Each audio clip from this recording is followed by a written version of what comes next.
now we will have the deliberations and open sessions. So the views from everyone present here are invited.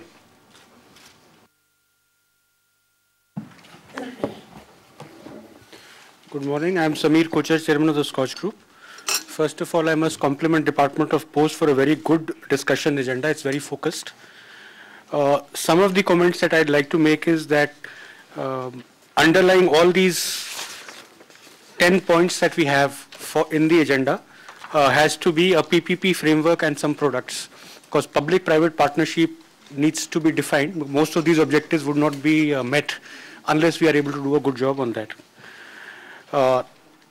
India Post has been somewhat a better provider of USO than most other departments in the government of India so far, simply because the postman reaches everywhere. At the same time, when you're talking of, reinventing the department, there is a need to learn from some of the other sectors like the financial sector and the telecom sector, where the outreach policies have left a lot to be desired. The reasons for that essentially is that there has been an overemphasis on technology. I see some underlying symptoms of that in this agenda as well. So I think we have to be very wary of technology becoming an end in itself rather than as an enabler for delivery of service. There seems to be little focus on brick and mortar presence. In fact, where most other sectors have failed is the banking sector in particular, that they do not have brick and mortar presence, and everyone is relying either on BCs or on technology for the outreach. Now, while you have a commendable presence of 150,000 odd post offices, you would find very few of them are actually brick and mortar, specifically the 95% that you are talking about in rural India. So I think Department of Post needs to work on a target of having at least 250,000 brick and mortar post offices, one for each Gram Panchayat, and these have to be physical delivery points, because that's where every business model is failing. The second reason why they have failed is that there is no business case in terms of giving the payments. Now, about the only business case that the entire sector has come across as something that is working and is generating some money is payments and remittances.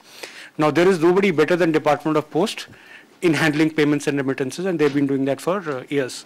Now, the big challenge there is that this business is not competitive at all in Department of Post. It costs 6% to send a money order versus 2% through other modes of thing. And the volume of this business expected, our projection is about 60,000 crores. So if you go for the volume and not focus so much on profitability, and through a PPP mode, through these points of presence, that could be a good opportunity in that. The third area where everybody has failed is linkage with livelihood. Now, I really am getting scared when I hear things like Department of Post is going to become bank just because you're going to give out the only capability you do not have is to give out credit. I do not what is the capability Department of Post is likely to have to handle NPS. Now, where everyone has failed so far is giving a good linkage with livelihood, whether it's the banking model, whether it's an MFI model. Unless and until Department of Post banking plan is inherently linked with SHGs, with JLGs and with Panchayati Raj institutions and is lending only against economic activities, nothing is going to change. So somewhere that linkage with livelihood has to come in, and it has to come in a very big way. Another area where everybody is lacking, and I believe that Department of Post has good expertise, is when you talk about financial inclusion. What does financial inclusion mean? You have to have products of financial inclusion. Now, these could be microcredit, micro savings, micro pensions, micro insurance. You would find that there is an appallingly low level of even availability of these products in the financial sector.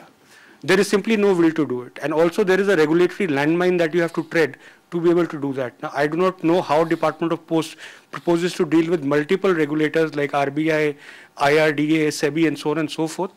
Ideally, it should be actually independent of all these regulators. I mean, I do not know why are you inviting trouble by applying to RBI. You are an independent bank. You have been lending money to the poor. You've done that in Tamil Nadu. So how did you do that? Why do you need an RBI license? Because that is like, inventing enemy in your home.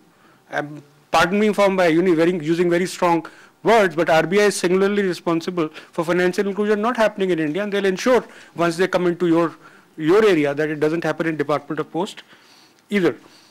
Anybody from RBI sitting here to hear that comment? Last but not the least is that there also seems to be a lack of capacity all around. It's not true only for Department of Post, it is true for practically every ministry, there is very little capacity within the ministry to understand the cross-domain issues. While you may understand post very well, but you may not understand credit or livelihood very well. So there is an emphasis that you have put here on getting global best practices, so on and so forth. Unfortunately, what happens is that, just the glamour of global best practices hijacks the agenda at times. There is nothing in the world that is comparable to India. If you try comparing it with places like Africa and so on and so forth, there's very little that they have done in any case. So we have to actually develop our own business models, and there we find that there is no engagement framework. Now, if you come up with an RFP, you will find that no organization which has got any claim to fame locally will ever qualify.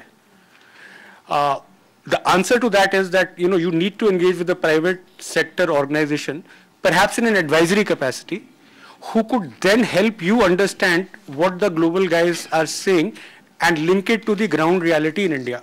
So that is a very crucial missing link, and we find almost all outreach initiatives in India again have failed because of that. You have a very ambitious modernization program, the ICT enablement. We saw what happened with UID. It was totally derailed because of vendor walls. So again, suggestion would be that, while Department of Post has done a good job of rolling out these tenders and these 8 RFPs that are there, if you walk the straight and the narrow, I mean, you've qualified people technically, and if you do it commercially, rather than getting into very creative interpretation of who's done what would happen is that then the world will lose interest. The global industry today has lost interest in UID, and we do not want that to happen in Department of Post, because this is one of the most far-reaching transformative projects that the whole world is looking at that is happening in India. UID, of course, is the other one. So I would suggest that let India be in driver's seat. While we will pick up global best practices from other places, but I think Indians know best what is good for India. I think I've almost given a speech, so I'd end there and maybe give a couple of additional comments later if required.